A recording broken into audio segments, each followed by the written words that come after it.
আলোচনা চলেছিল আমাদের যে নামাজের পরে নবীজি কি দোয়া করতেন। তো তারই ধারাবাহিকতা আজকে আমরা আলোচনা করব যে নবীজি নামাজের পরে একটা গুরুত্বপূর্ণ কিছু শব্দ দিয়ে আল্লাহর কাছে দোয়া করতেন। আমরা ওই দোয়াগুলো শিখব ইনশাআল্লাহ। আমার সাথে একটা বলো, বুলুগুল মারাম, একটা হাদিসের কিতাবের নাম, বুঝতে পারলা? হাদিস নাম্বার হলো 322 নম্বর হাদিস। কত নম্বর হাদিস? 322 নম্বর হাদিস।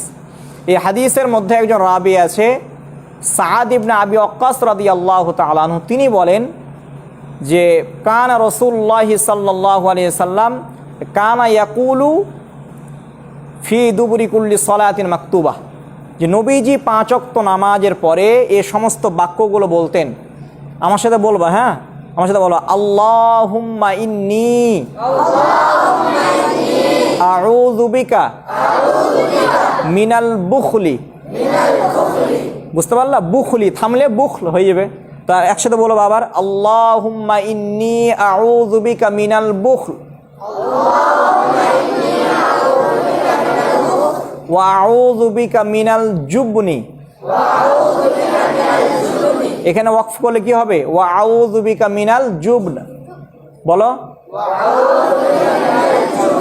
ওয়া আউযু বিকা মিন আন উরাদ্দা ইলা আরযালিল উমর ওয়া আউযু বিকা মিন ফিতনাতিদ দুনিয়া ওয়া আউযু বিকা মিন আযাবিল কবর। এই দোয়াটার অর্থ দেখো।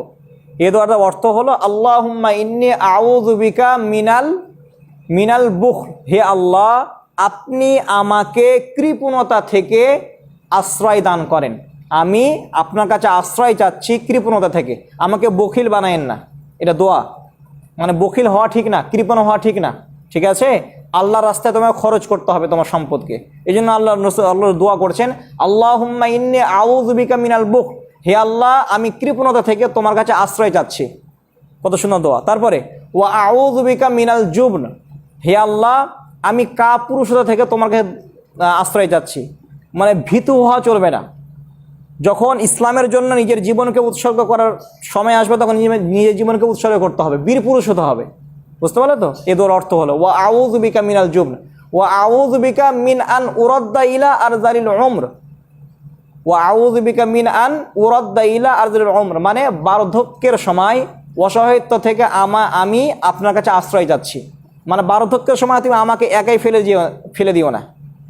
তারপরে ওয়া আউযু বিকা মিন ফিতনাতিদ দুনিয়া। হে আল্লাহ, আপনি আমাকে দুনিয়ার ফিতনা ফাসাদ থেকে রক্ষা করো। আমি এই দোয়া আপনার কাছে করছি। দুনিয়ার ফিতনা ফাসাদ থেকে দোয়া যদি কবুল হয়ে যায়, তাহলে তোমার মতো শান্তি কেউ থাকতে পারবে না। তারপরে ওয়া আউযু বিকা মিন আযাবিল কবর, মানে হে আল্লাহ, যখন আমি মৃত্যুবরণ করব, যেন কবরে আযাব থেকে আমি তোমার কাছে আশ্রয় চাচ্ছি। দুনিয়ারও দোয়া হয়ে গেল, মৃত্যুর পরে আখিরাতে কি দোয়া হয়ে গেল। এই দোয়াটা ভালো না? এই দোয়াটা সবাই পড়বো তো আমরা ইনশাআল্লাহ। এখন যারা অনলাইনে দেখবেন, দোয়াটা অনেক বড়, তো আমি বলবো যে গুগলে অথবা মেন কিতাব, প্রথমে আমি মেন কিতাব থেকে খুলবো, বুলুগুল মারাম একটা হাদিসের কিতাব নিয়ে নেব, 322 নম্বর হাদিস দেখে নেব। আর যদি কিতাব কেনার সামর্থ্য না থাকে, তবে গুগলে বা ক্রোমে সার্চ করবেন বুলুগুল মারাম লিখে 322 নম্বর হাদিস লিখলেই হাদিসটা চলে আসবে। সেখান থেকে আমরা মুখস্থ করে 5 ওয়াক্ত নামাজের পর আমল করতে পারবো ইনশাআল্লাহ। মনে থাকবে সবার? ইনশাআল্লাহ। আজকে এ পর্যন্তই।